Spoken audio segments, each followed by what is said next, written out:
আজ আমি তোমাদের যে রেসিপিটা দেখাচ্ছি সেটা হলো কচুরলতি চিংড়ি মাছ দিয়ে। পাতুরি না, কিন্তু পাতুরির মতন। আশা করি তোমাদের এই রেসিপিটা খুবই ভালো লাগবে বন্ধুরা। এটা তোমরা করো, খেও এবং আমাকে লাইক, শেয়ার, কমেন্ট করো। লতি চিংড়ির জন্য আমার লাগছে কচুরলতি। আমি এখানে ভালো করে ছিলে ধুয়ে পরিষ্কার করে রেখেছি। পেঁয়াজ কুচি, রসুন কুচি, কাঁচা লঙ্কা 5-6টা, চিংড়ি মাছ, হলুদ আর লঙ্কার গুঁড়ো। জলটা আমি গরম বসিয়েছি, জলে একটু সামান্য নুন দিয়ে দিচ্ছি।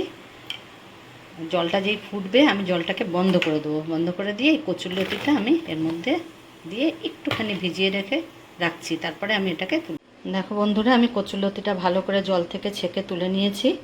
এবারে এর মধ্যে আমি যে পেঁয়াজ, লঙ্কা, রসুনটা যে রেখেছিলাম, এই যে এটাকে আমি একটু মাখিয়ে নিয়েছি, এটাকে আমি এটার মধ্যে দিয়ে দেবো। দিয়ে এটার মধ্যে আমি এই যে হলুদ আর একটু কাশ্মীরি লঙ্কার গুঁড়ো রেখেছি, এটাও দেব। এতটা আমি নুন দিচ্ছি, তোমরা পরিমাণ মতন দেবে। দিয়ে আমি এটাকে ভালো করে হাত দিয়ে মাখিয়ে নেব।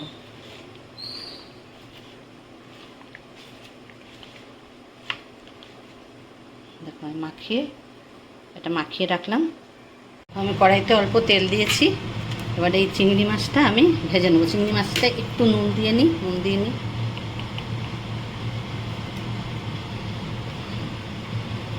চিংড়ি মাছটা আমি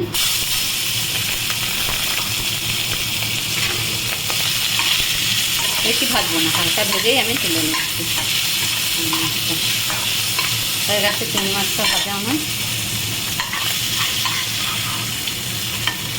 চিংড়ি মাছটা আমি কচুরলতির মধ্যে দিয়ে দিলাম। এবারে আমি কড়াইতে আরেকটু তেল দেব।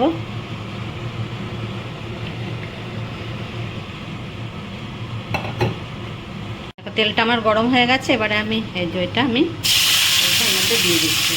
আঁচটা খুব সিম রাখতে হবে, কারণ এতে জল পড়বে না। আঁচটা সিম রেখে আমি এটা একটু ঢেকে রাখছি কিছুক্ষণ। নাড়িয়ে দিয়ে ভালো করে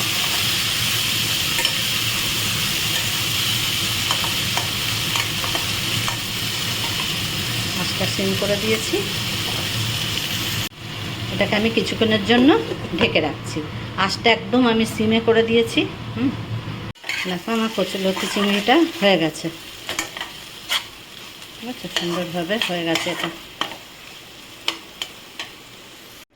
দেখো বন্ধুরা, এটা আমার হয়ে গেছে। তোমরা এটা ট্রাই করো, আশা করি তোমাদেরও খুব ভালো লাগবে।